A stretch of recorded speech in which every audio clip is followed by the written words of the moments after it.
am Omar from Aleppo. This is not a story I heard nor a film I watched. This is my story and the story of my friends. It is carved into my memory and my being as if it were a fire burning through my body each time I remember it. I will tell it to you from beginning to end, exactly as it happened.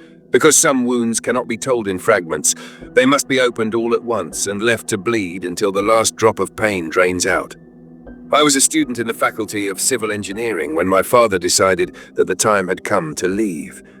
He said, "There is no future here, my son.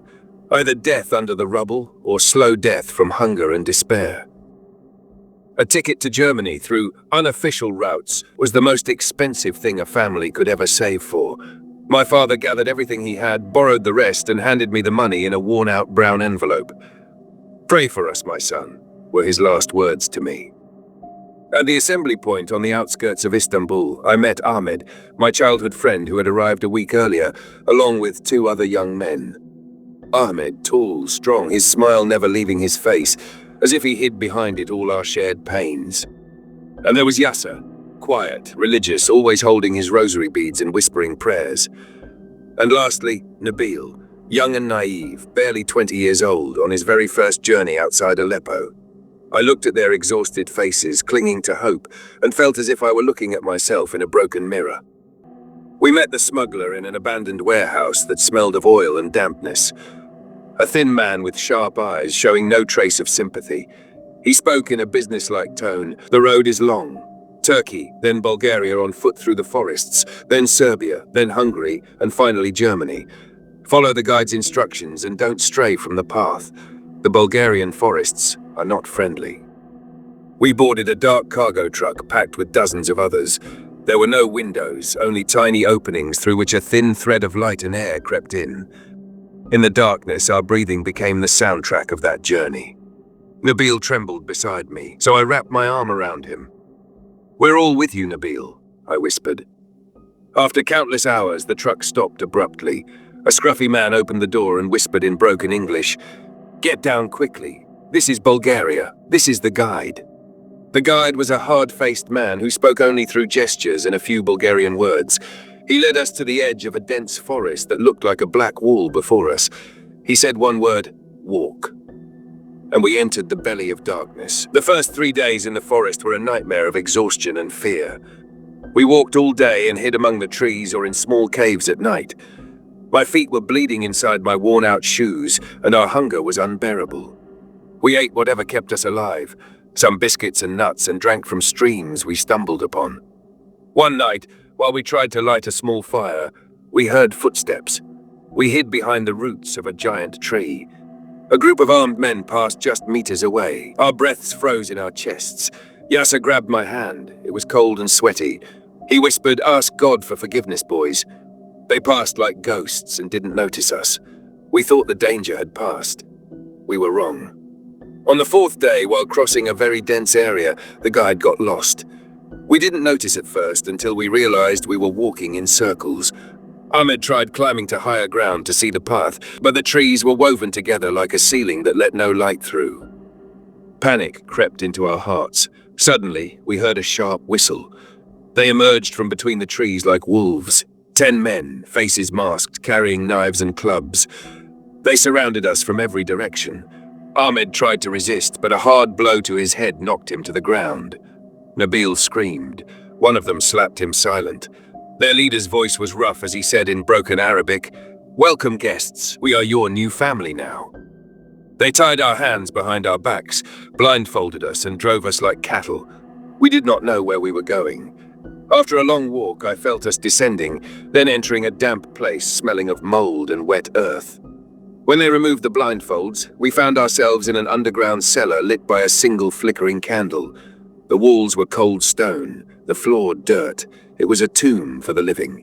Their leader, whom we later learned was called Volk, a huge man with icy blue eyes, said, "You are merchandise now. I will call your families. Whoever pays first leaves first. Whoever doesn't pay." He didn't finish, but his eyes said everything. The days that followed were hell itself. They fed us just enough to keep us alive. Fear was our main food. One night, while we passed around a cup of filthy water, we heard Nabil quietly crying. He said, "My mother can't afford my father's medicine. How will she pay a ransom? I'm going to die here." Yasser held his hand and said, "Never despair of God's mercy, son. Death is one, whether here or there, but bodies die and souls belong to God." His words, though wise, couldn't chase away the cold gripping us. One night, while the lone guard watching us had dozed off, Ahmed whispered to me, "Omar, look at the ceiling." I looked. There was a small ventilation opening, barely letting in daylight. If we can reach it, we might find a way out. But how? Our hands were tied and the opening was high. Yasser was the answer. He said, "I know a little Bulgarian. I'll try talking to the guard who brings food. Maybe I can win him over." It was a crazy idea, but our only hope. Over the next days, when the young guard came, Yasser would speak to him gently in broken Bulgarian, asking about his family, his life. At first, the guard was harsh, but slowly, his harshness softened. Yasser shared his food with him and told him about Syria, the war, our dreams. He planted humanity in a heart that had frozen. After about a week, on a heavily rainy night, thunder drowning all sound, the young guard came. His name was Stoyan. He looked at us sharply, then whispered, "Tonight, I'll open the door. You run and disappear into the forest. Don't look back. If they catch you, they'll kill me too." His heart pounded with fear, just like ours. And so, at midnight, he quietly opened the door. We couldn't believe our eyes. We were free, but freedom lay in a dark, stormy forest full of our hunters. We had no time to think. We slipped into the night as if it were our escape blanket.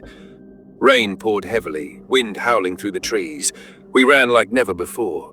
My feet hurt horribly, but the voice of fear was louder than the voice of pain. We heard shouting behind us, then gunshots. They had discovered our escape. Ahmed, with an incredible sense of direction, led us toward rougher terrain. Nabil kept slipping, but we helped him up each time. Suddenly, we reached the edge of a steep slope. There was no other way. Dogs were barking behind us. Ahmed said, "No choice. Slide." We slid down the muddy slope, grabbing at roots and anything to slow our fall.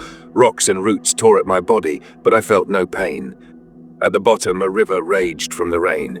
Yasser said, "The river will hide our scent from the dogs." We jumped into the freezing water, which nearly stopped our hearts. The current swept us away. I clung to a floating log, seeing my friends' pale faces in the moonlight. After God knows how long, we reached a quiet bank. Exhausted, half dead from cold and fatigue, we crawled into the hollow of a large tree and hid inside. We shivered like leaves in a storm. Nabil whispered weakly, "I can't go on." Ahmed pulled him close and said, "We're all with you, Nabil. We made it this far. No giving up now."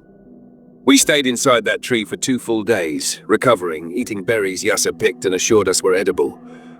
On the 3rd morning, we heard an engine. Fear struck us at first, but the sound was steady, consistent. We crawled toward it. Through the trees, we saw something we never imagined we would see again, a paved road. Seeing that road was like seeing paradise. We cried like children. Exhausted, clothes torn, faces dirty, bodies broken, but in our eyes a spark of life. We waited until dark, then walked along the edge of the road. After hours, we saw a sign, Sofia, 50 kilometers. We were near the capital. From there, our journey changed. Syrian refugees we met at a reception center helped us and told us of another route to Serbia, far from the trafficking gangs. The journey that followed was hard, but not horrifying like those nights in Bulgaria's forests. We crossed Serbia and Hungary, hidden in cargo trains or walking through fields. Hunger and fear remained our companions, but the memory of what we had survived made everything else seem easy. Finally, on a cold, sunny morning, we reached Germany's border. When we crossed that sign, when we saw German border police treating us with humanity, when we heard the word Willkommen, welcome, we collapsed to the ground crying. We had made it. Today, I am in Berlin. Ahmed works in a restaurant. Yasser studies at a religious institute. Nabil is taking language courses and is now the most optimistic among us. We are safe, but not okay. Not completely. Because those nights in the Bulgarian forest still haunt our dreams.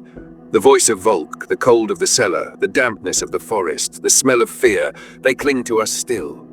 But we are alive, and that by itself is a miracle. We are survivors, and our story is proof that a human being can endure more than he ever imagines. And that hope, even when it is as thin as a spider's thread, can be stronger than all the gangs of the world. And here I am telling you my story. Not because I seek your sympathy, but because I want you to know that out there, in the darkness of the forests, on Europe's indifferent borders, there are souls fighting for a bite of freedom. And sometimes, against all odds, they succeed.